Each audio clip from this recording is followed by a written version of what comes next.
సింహాచలం వరాహ లక్ష్మీ నృసింహస్వామి చందనోత్సవం అంగరంగ వైభవంగా జరుగుతోంది. గత ఏడాది వైఫల్యాలను దృష్టిలో పెట్టుకుని ఈసారి ప్రోటోకాల్ అంతరాలయ దర్శనాలను నిలిపివేశారు.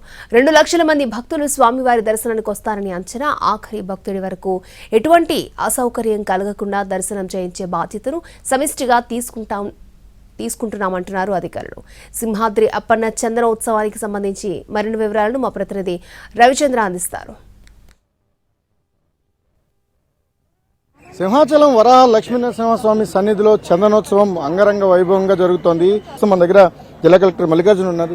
సార్, గత అనుభవాలు చూసుకుంటే ఈసారి చందనోత్సవానికి మీరు తీసుకున్న చర్యలు ఏంటి? భక్తులకు మీరు ఎటువంటి అష్యూరెన్స్ ఇవ్వబోతున్నారు ఈ రోజంతా? ముందుగా శ్రీ వరాహ లక్ష్మీనరసింహస్వామి వారి చందనోత్సవ మహోత్సవం అంగరంగ వైభవంగా ప్రారంభమైంది. సో గత అనుభవాలను దృష్టిలో పెట్టుకుని చాలా మార్పులు చేయడం జరిగింది. మీరు గమనిస్తే మనకు ఇప్పుడు ప్రోటోకాల్ దృష్ట్యా ఏ ప్రోటోకాల్ లేదని చెప్పేశాము. అలాగే వాళ్ళందరూ కూడా సామాన్య భక్తుల్లో వచ్చిపోతున్నారు. అలాగే అంతరాలయ దర్శనం మనకు 4:40 కల్లా మనం క్లోజ్ చేయబోతున్నాం.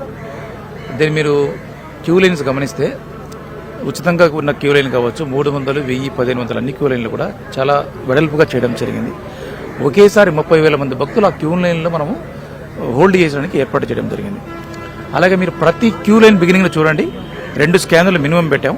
అలాగే 2 tearing teams, ticket tearing team పెట్టాం, హోలోగ్రామ్ పెట్టాం. సో ప్రతి భక్తుని కూడా స్కాన్ చేసి టికెట్ టేర్ చేసి రీసైకిల్ కాకుండా ఏర్పాటు చేయడం జరిగింది. సార్, అంటే మనం బస్సెస్ అరేంజ్ చేసాం. ఒక్కసారి బస్సెస్ లో ఎంతమందిని మనం పిల్గ్రిమ్స్ పైకి తీసుకురాగలుగుతాం కొండ మీదకి? సుమారుగా మనకి 50 పెద్ద బస్సులు అండి, అలాగే 70 మినీ బస్సులు పెట్టడం జరిగింది. సహజంగా చందనోత్సవం రోజు ఉండే ఇదేంటంటే అయితే వర్షం పడుతుంది, లేకపోతే విపరీతమైన ఎండ కాస్తుంది.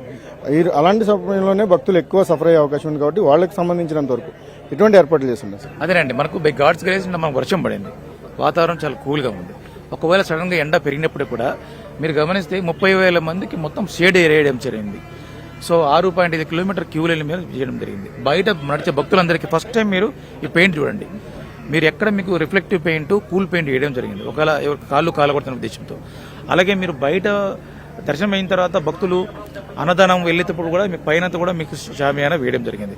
భక్తులకు పూర్తి స్థాయిలో స్వామివారి నిజరూప దర్శనము ఆనందకరంగా కావడానికి కావాల్సిన అన్ని ఏర్పాట్లు చేయడం జరిగింది.